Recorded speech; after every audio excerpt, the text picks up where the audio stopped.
Hello and welcome back to Sports Etiquette with Evan and Evans. Today is a very special edition because it's the Evans Velasco birthday edition. Happy birthday, my friend. Thank you. October 22nd, the day I was born. And 5 o'clock. the day of the start Of the NBA NBA basketball, baby! Yeah. I'm so happy. Shooty Hoops is back. It's back. Shooty Hoops is back.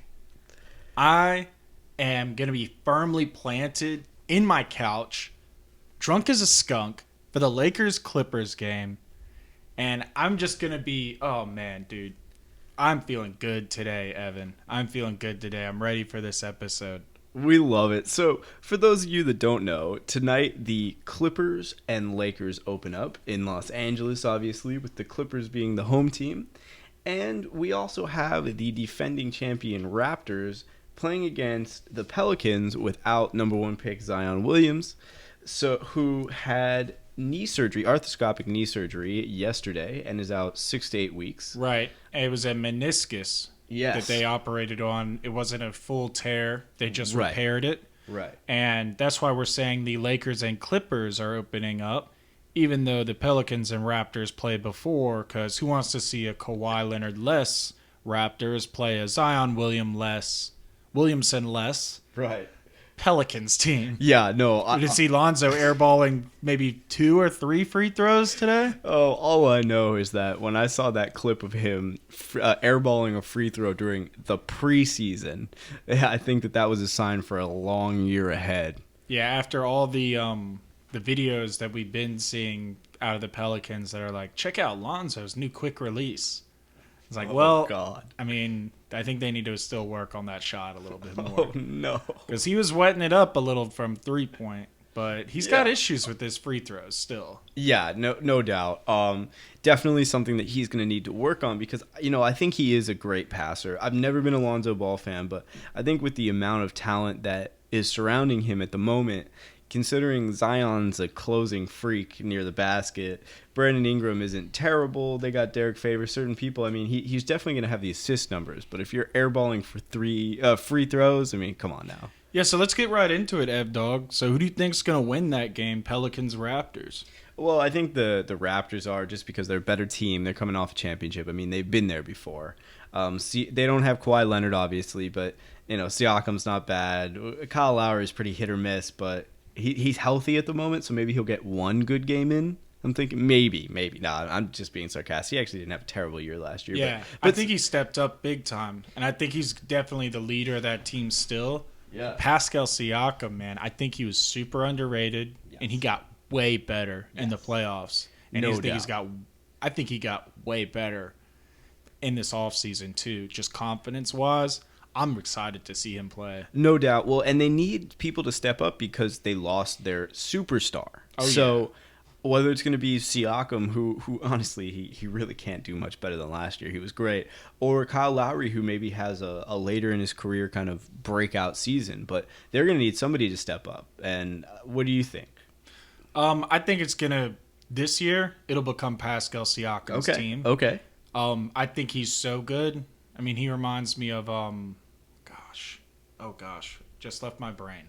It's all good. Big, skinny guy from Toronto as well. Almost like a Chris Bosh? Exactly like Oh Chris my Bosh. God, look at that. Dude, Chris Bosh had that playoff where he just came alive, and people were like, who is this skinny Raptor-esque guy who's playing for the Raptors? The dinosaur. And very much like our boy Siakam here. Like, I think Kyle Lowry in the past 2 or 3 seasons has kind of been tapering off a little bit. No doubt. I mean, last season in the playoffs, he played great. It was just a great presence for them. I would like to see Siakam step up. Would also like to see a couple of their guards step up. Yeah, absolutely. I mean, Fred VanVleet, I've never been a fan of, but he had a great postseason. And then they have guys like Norman Powell, who I actually thought coming out of college with UCLA was going to be decent, but he really hasn't lived up to any hype at all. He didn't even make the postseason roster last year. But For me, I think that it's going to be, first off, I just want to say Serge Ibaka sounds like a great guy. I saw an episode of his cooking show with Kevin Durant where he made him eat a snake, which I thought was hilarious.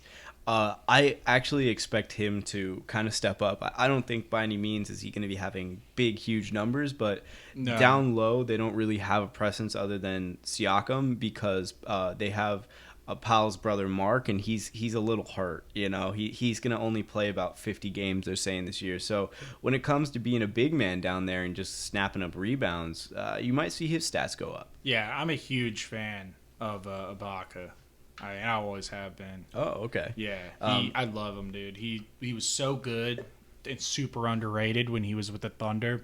I mean, he's got that same body as Siakam. They're going to be blocking lots of shots. Exactly. Yeah. See, I actually was not a big fan of him on the Thunder, and he's kind of surprised me with his consistency and who he's become in his latter years of his NBA career.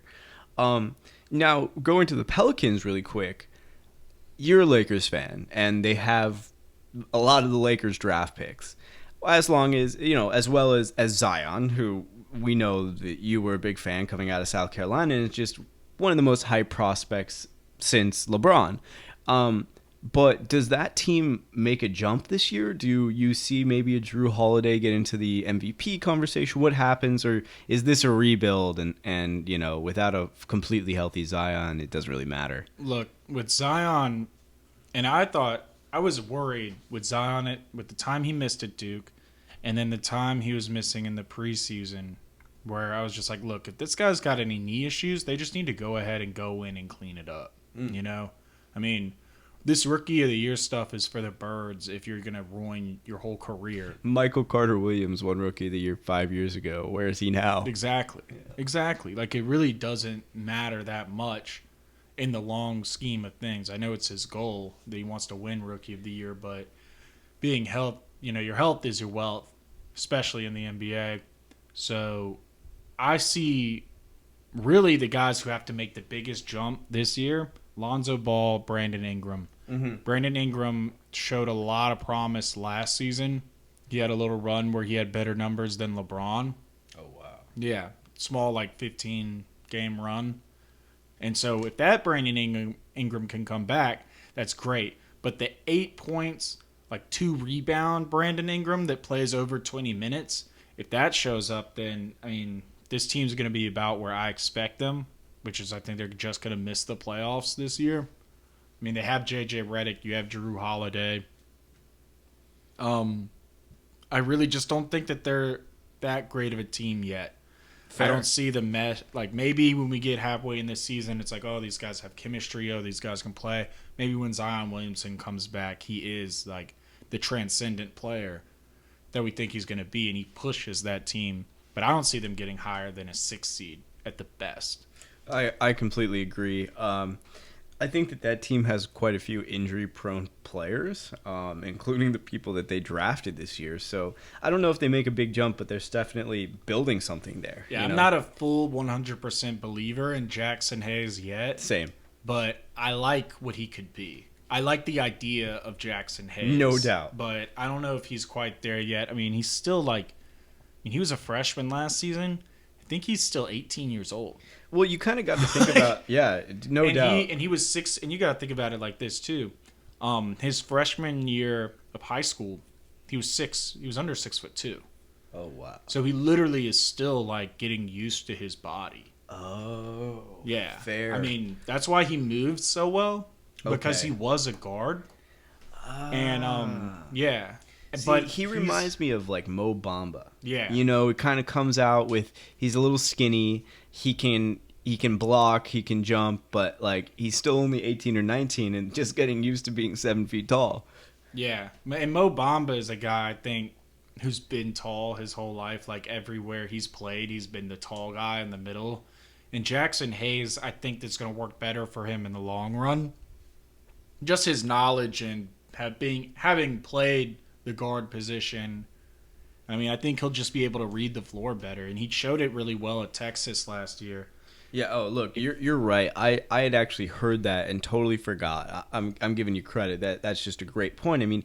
Anytime you can have some extra insight into who you're playing against, it's going to help. So now, last quick question on this Raptors game: Does Zion stay injury prone? Is he just too big, too strong, or do we see a successful career?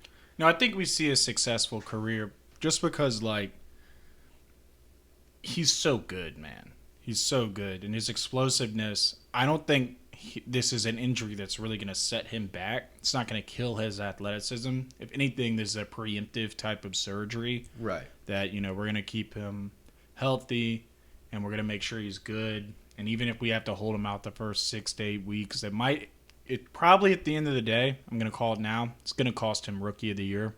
Okay. Just because of that time he missed. Fair. I mean, that is unless he just comes in and is so amazing, and the other two guys, Ja Morant and RJ Barrett, just aren't as good.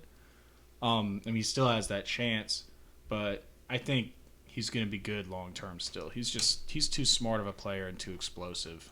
I completely agree. I think he's generational. I hope he stays healthy. Let's put it that way. No, by no means am I a Duke fan. No means am I a Pelicans fan, but I just want to see that guy on the court.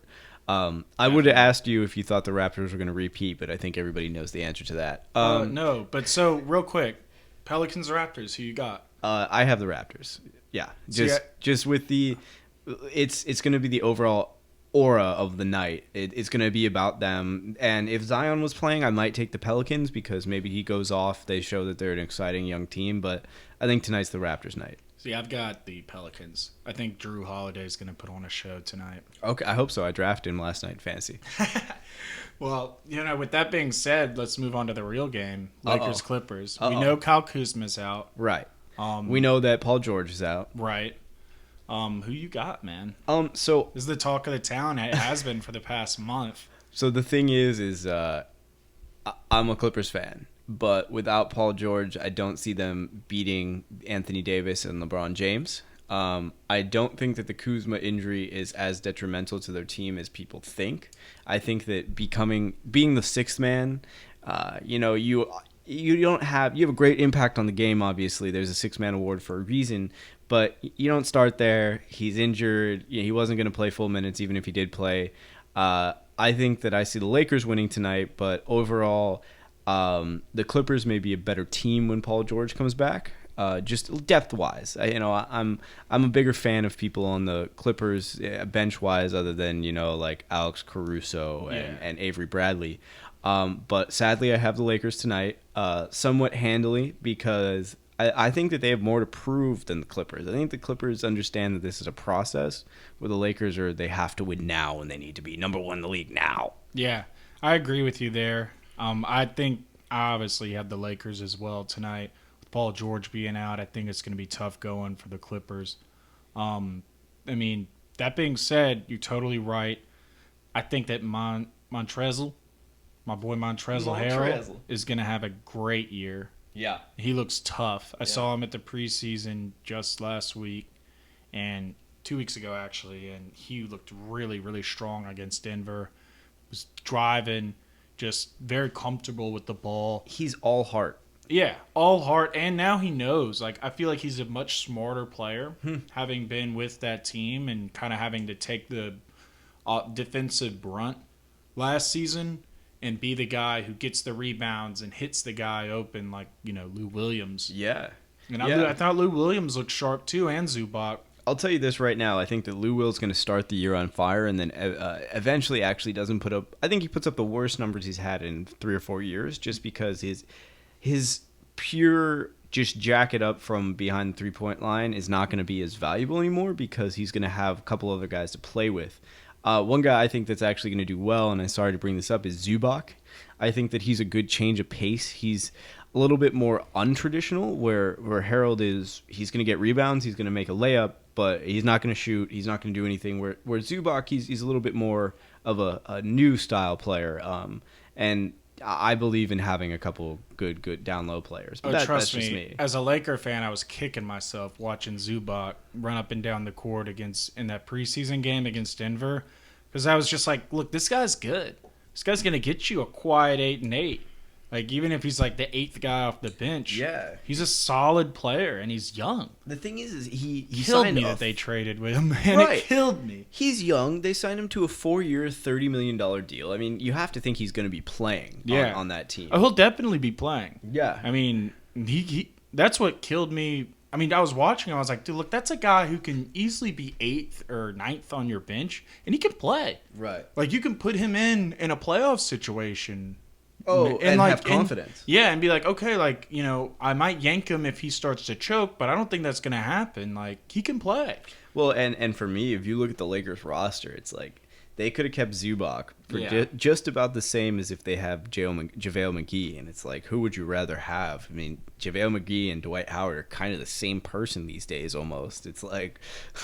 I think you'd still rather have JaVale McGee. Really? Yeah. I completely disagree. I think JaVale McGee's really good. Well, I'm not saying that he's not a good player. I just think that Zubac's better. I think Zubac has the better upside, but I think now that JaVale McGee is the better shot blocker. He's more imposing in the paint. Well, that's why I'm talking as a compliment to Dwight Howard. Right. Because they're like the same. But I mean, look at it this way. You're the Lakers. You drafted Zubac. Yeah. Like, you could still have him. Yeah. For nothing. Exactly. Like, yeah, and you look at it like that, it's like, yeah. So then you have, like, you could have Dwight Howard, you could have all these guys, still have Zubac on the roster. Yeah. And I think that's the major L when you look at it, like, major L for the Lakers on that. Yeah. But the Lakers. They do have Antetokounmpo. Yeah, we'll see. Costas, who had a block party the other night. Well, I mean, we know he's lengthy. He's very part of the Antetokounmpo family. Yeah, they're very athletic. Yeah, to say the least. Yeah. Oh, man. Good defender. So, I mean, if we can just have him doing that at the small forward, I'm cool with it. Yeah. Like an 11th guy off the bench who can play defense. I don't know if I'm, like, 100% sold on this, like, Jared Dudley gonna shut everyone down in the league now. I'm telling you right now, Jared Dudley is one of the worst players in the entire NBA. Look, they're saying that he's gonna be like the guy. They're like, oh man, like if you get the ball while Jared Dudley's on you, pass the ball. That's what the coaches were saying. Even I would try to drive on Jared Dudley. Now you're talking too much trash about Jared. No, I'm serious. I would have no problem trying to drive on that guy, and I'm a 5'6" white man. Look, I agree. I think Jared Dudley being this new shutdown defender, like, I think that might be a little pie in the sky, but I'm with it if it happens. I'll leave that role for Avery Bradley. Now, speaking of the other biggest news of today, Tuesday, besides Evan's birthday in the NBA, the World Series starts. I mean, that's a pretty big deal for the baseball fans out there. And you have the wild card team that caught fire in the Nationals, reminiscent of the San Francisco Giants of the past freaking 7 years. And then you have the team that was expected to win it all in the Astros. So now I know that once the Braves went out, you haven't been paying as much attention. But Evans, what's going to happen? Who are they going to stay hot? Are they going to reach the Astros and be held cold? What's going to happen? Dude, I hate to say it. I mean, actually, I love to say it. The Nationals are going to get rocked. Okay. Like, I mean, I think they might even get swept. Wow. Yeah. I mean, I really like the Stros, man. Like, I think they're just really good. I mean, Verlander's been doing good. I don't know, like, man, I think this is partially biased. Yeah. I hate the Nationals rather, because I mean, I'm a Braves fan, and I mean they just got hot literally at the perfect time. New York Giants against the Patriots-esque. Yeah, yes. Like, where you're just like, okay, Eli Manning is in the Super Bowl. He's about to get rocked by New England. And they just happen to be on fire. Yeah, right. Yeah. I mean, and I got to give the Nationals some credit. Their pitching is good. Lights out pitching. Yeah. If they can keep that going, the Astros are going to struggle. I think they struggled against better pitching in this playoffs.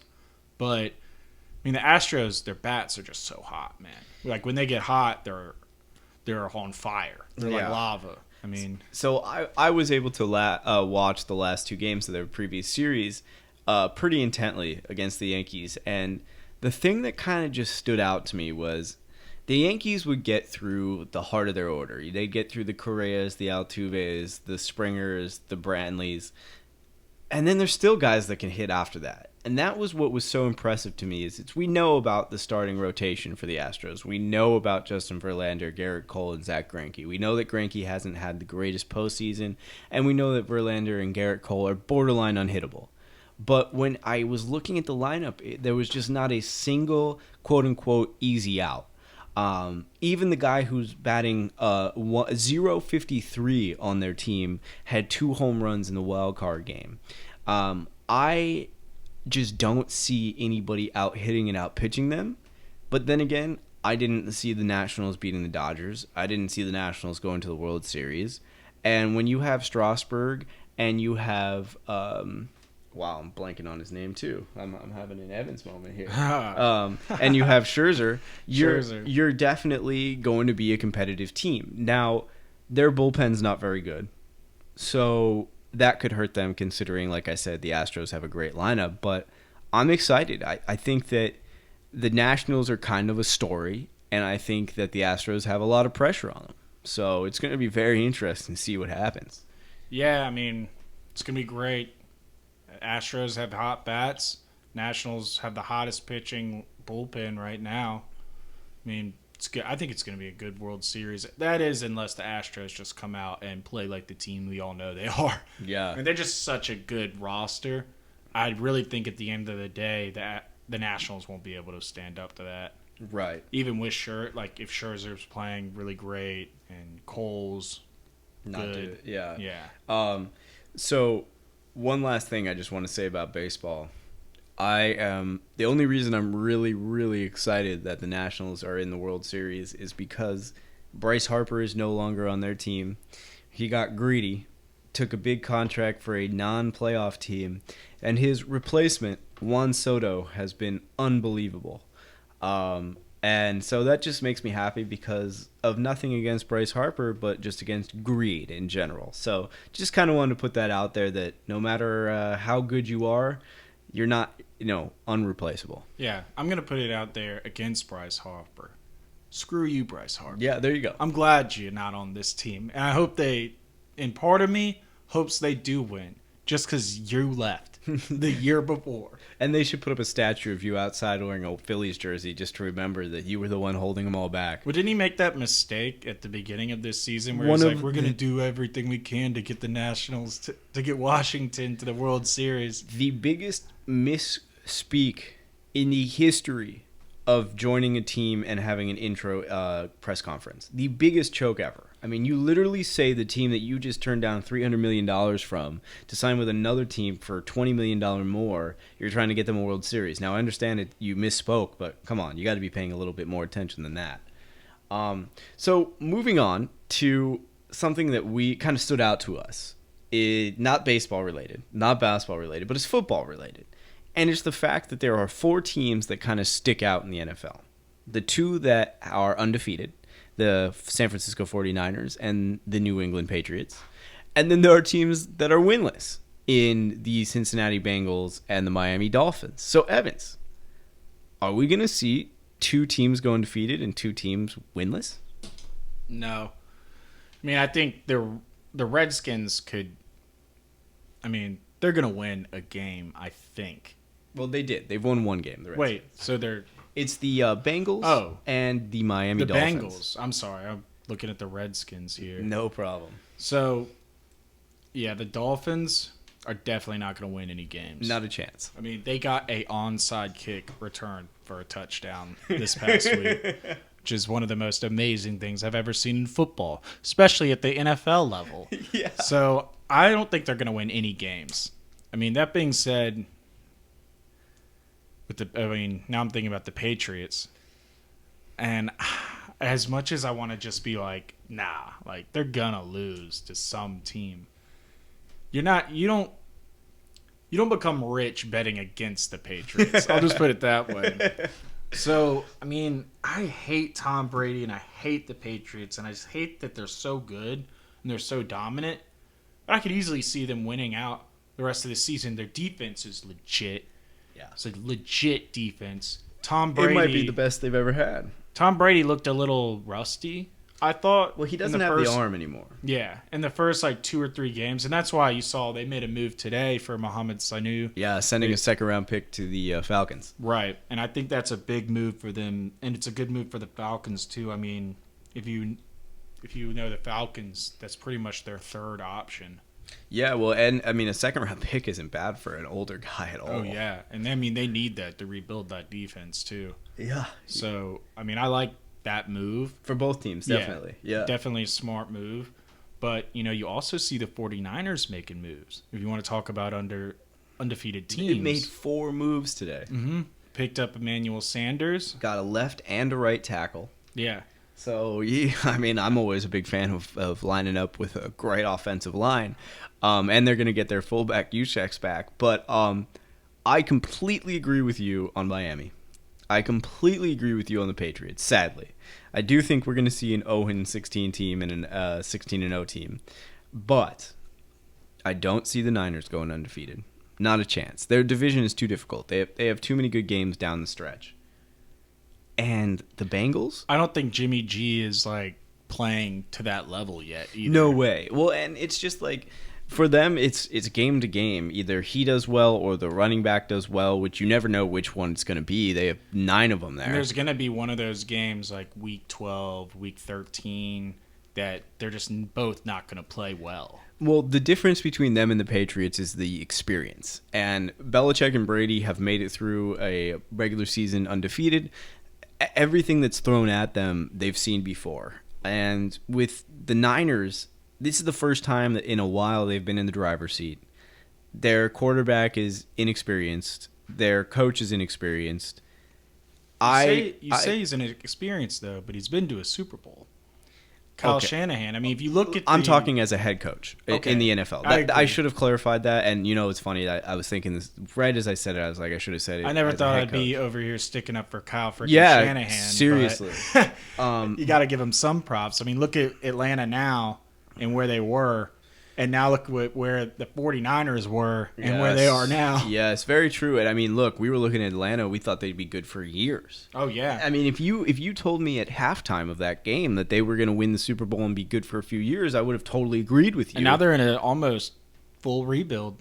Oh, yeah, and Matt Ryan got hurt last week, and Julio's been hit or miss. Right. And Devonta Freeman's just been terrible altogether. He's disappeared. And then they want to trade who they have Roquan Smith, or is that the guy on the Bears? But they have a young linebacker from Georgia, who they're gonna, I believe. Oh, actually, maybe Deion Jones. But they have a linebacker there that they want to get rid of, and he's been the biggest bust ever. He was the 5th overall pick and has 3 sacks or something.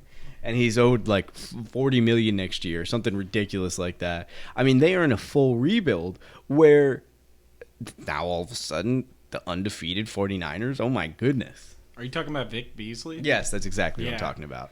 Yeah, if you talk to Falcons fans, or at least the ones I'm talking to, they're ready for him to be out. Mm-hmm. I mean, that guy, talk about a guy came into the league, was one of the sack leaders, and then has just totally fell off. Oh, he's playing 40% of the snaps as I think the 5th they overall barely pick. even play him that much, I don't think. Yeah. I mean, he's not even really on the field as much. They were going to cut him before this season. Their coach came in and were like, no, we're going to get him back to that level. Yeah, that doesn't work. Yeah, so far, I think they're 1-5. And it's their offense puts up at least 35 points every game. I feel except for against the Rams. It's so great. Matty Ice, which by the way I think is the worst nickname in the NFL. Horrible. He'll put up huge numbers. I think he was 2nd in touchdowns and 2nd in passing yards, and they're still terrible. Just awful. Just awful. So real quick, I want to touch on the Bengals just because we haven't really talked about it much. I could totally see them going over, but I think that they will eventually get healthy enough to the point where maybe they'll pull out one game. But I think they're only a one team victory, maybe. Yeah, I think they're a 1-win, 2-win team. Yeah, which is sad. Yeah, I mean, they kind of came out of nowhere for me, at least. I mean, my worst teams, obviously, I thought the Redskins are the worst, or the second worst, and I think the Dolphins are the worst. Right. And I think the Bengals are definitely taking that second worst spot. Yeah. I mean, like, at least the Redskins, they beat the Dolphins. Well, granted, it was by 1 point. Yeah. So sad. But they still won. I mean, I think the Bengals actually have... I mean, they could end up catching, like, a Jets team. I mean, because they do play the Jets at home still. They could beat that team. Yeah, after last night. And the last game of the season, like, off a very disappointing Browns season, I think they could catch them on that night, too. Especially if the Browns aren't fighting for anything. Yeah, I mean, they play the Browns twice still. So, I mean, I think they might get one of those games. The Jets, I could easily see them winning. Sam Darnold. Mr. I know how to throw off my back foot to nobody. Sam Darnold out here seeing ghosts. Yeah. He's a Ghostbusters. Oh, he wishes. He doesn't know how to bust them. Are they sure it's not him hallucinating from having mono? Oh, it's actually the antibiotics they gave him for the mono is just it's totally messed with his brain chemistry.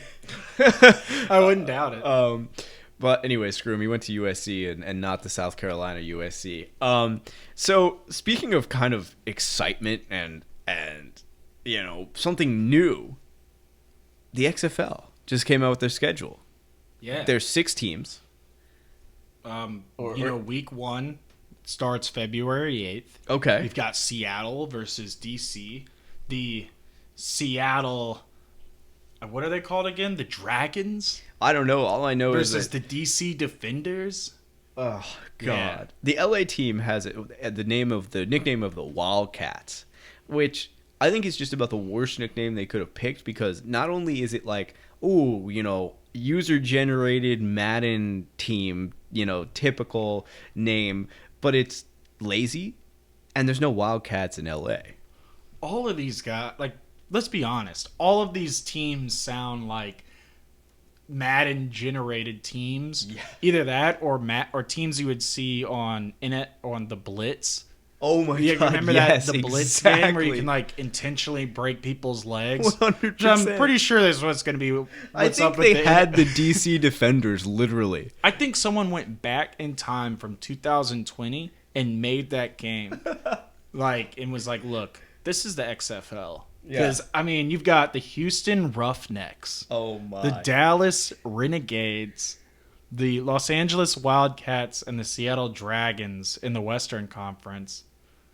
And then you've got DC Defenders, New York Guardians, St. Louis Battlehawks, and the Tampa Bay Vipers. Oh my God, those are the worst 8 team names I've ever heard in my life. Yeah. At least DC kind of makes sense. What do you think's worse, the Houston Roughnecks or the St. Louis Battlehawks? It has to be the Roughnecks because at least there's probably some Hawks in St. Louis. I kind of like the Roughnecks just because it's stupid. Different. It's dumber than Battlehawks, yeah. I think, and that's the reason I kind of like it. Fair. I'm not gonna lie. Totally fair. Real quick, do we see Antonio Brown in the XFL? I think we do. Okay. I think we see him for the Roughnecks. Or maybe he might hop in on the Battlehawks. Well, what team is closest to the Patriots geography-wise? Because he'll definitely try to get there. Yeah, I think you've got... he'll go to New York. Yeah, you've got East Rutherford. Wow. And MetLife Stadium. Oh, Sam Darnold. And where the Jets play. Oh, my God. So, the team that's going to have the first overall pick in the XFL draft is definitely going to be the New York Guardians. Yes. And they're taking Sam Darnold. Right. Yeah. They're going to take either Sam Darnold or Johnny Manziel. Oh, my God. So, the week 1, it starts Saturday, February 8th, and you've got 2 games. And then it goes all the way, the season goes all the way until April 26th. Oh, wow. Which is the championship. So we got like 2 months of football. Well, and also the 8th, I know for a fact, is the week after the Super Bowl. So we essentially end one league and start the next. So, oh, yeah. So if you are going through withdrawals, you got something to watch. I really like this, I mean, because when the Super Bowl ends, it sucks because the Super Bowl is like the biggest event in American sports. And then it's over. And then you've just got this drought of sports forever. Yeah. I mean, you've got the NBA still going on.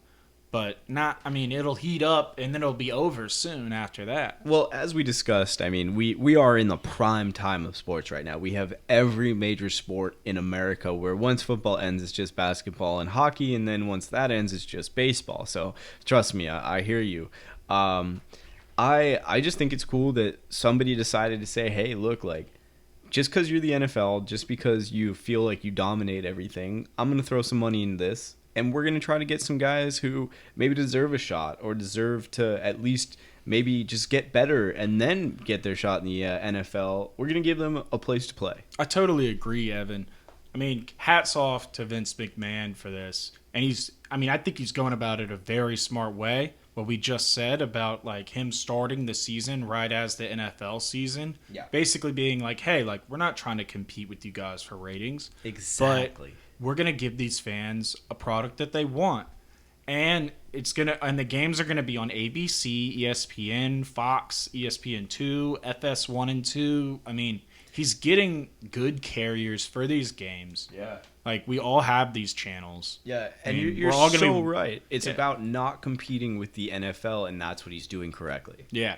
Very smart plays by Vince. And Yeah. I'm looking forward to the XFL. Yeah, look, I just hope that they stay financially stable. Yeah. That would be nice, considering the other leagues haven't done too well. Agreed. Yeah, no, definitely one of those things where we wish them luck, we're excited about it, and maybe we'll have somewhat of an amateur, I mean, they're a professional league, but more of a minor professional league become big. I mean, the G League, nobody goes to minor league baseball. The AHL, no one even knows exists, and so maybe we'll have a new version of something to get into in American sports.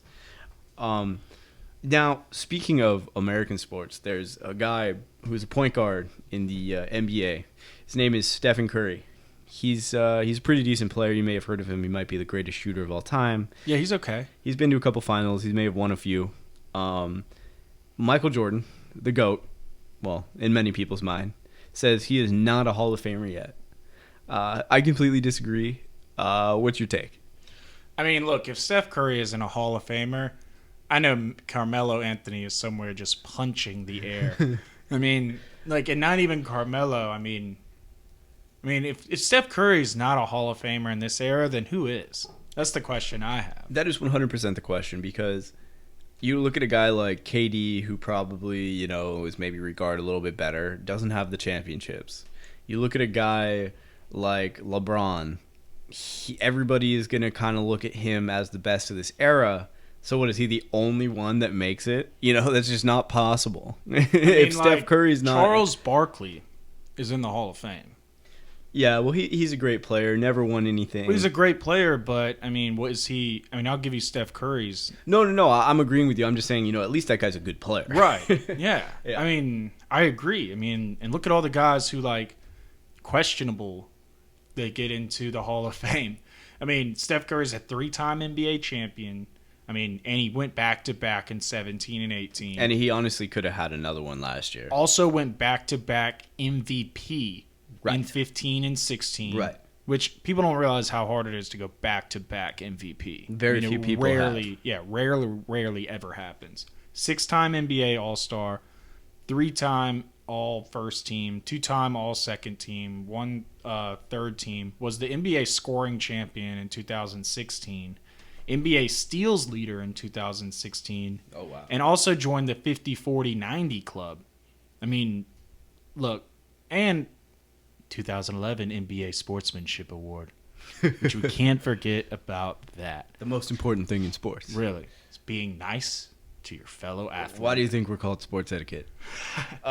Because we have such great manners, yeah, Evan. Exactly. We never swear in this podcast. But that being said, man, he was an AP Athlete of the Year in 2015. Like Michael Jordan, I have to tell you again on this podcast that you are wrong. Mm-hmm. You are wrong, my friend. You're a great basketball player. And I love this thing that Michael Jordan has where he's like, look, you ain't better than me.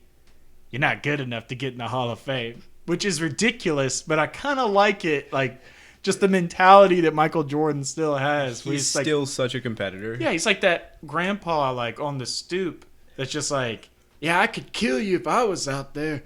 And you're like, all right, come out here and play. It's like, nah, I'm good. Yeah. If it was my day, I could have killed you. Exactly. I could have crossed you. Yeah, 100%. I just think it's absurd that this guy, who is considered the greatest of all time, says anybody that's not as good as me shouldn't be in.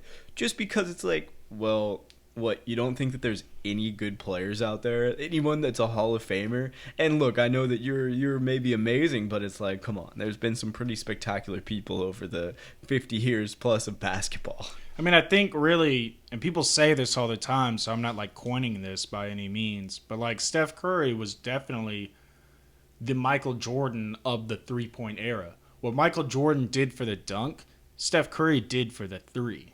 100%. Look how teams are assembled these days. Right. I mean, just look at the pace and space three-point style that has totally taken the NBA by storm. And by the way, we're about to see a lot more of it this year, if preseason was any indication. Yeah, no kidding. I mean, look, I don't even think a guy like Trae Young makes the NBA if it's not for a Steph Curry. Oh, I agree. I think he's totally undersized. Like, he might get on a team because of his passing ability, but the second he takes one of those deep threes, I mean, the coach is going to pull him off the court by his ears. Well, it's just like Michael, like you said, he led to an era. Now Curry's leading to an era. Why don't we let those guys in the Hall of Fame? You know, obviously it's not up to us. We think he should be, but come on, Michael. You gotta, instead of disagreeing with the guy, why don't you just embrace him and be like, look, I brought the drive era. I drive to the hoop era, where Steph started the 3-point era. There's not much of a difference. He'll never be you. He'll never be Michael. But he's a Hall of Fame player. You know, that's just the facts. Right. But we have to go back to, we wouldn't love Michael Jordan like we love Michael Jordan if he wasn't like this. You know?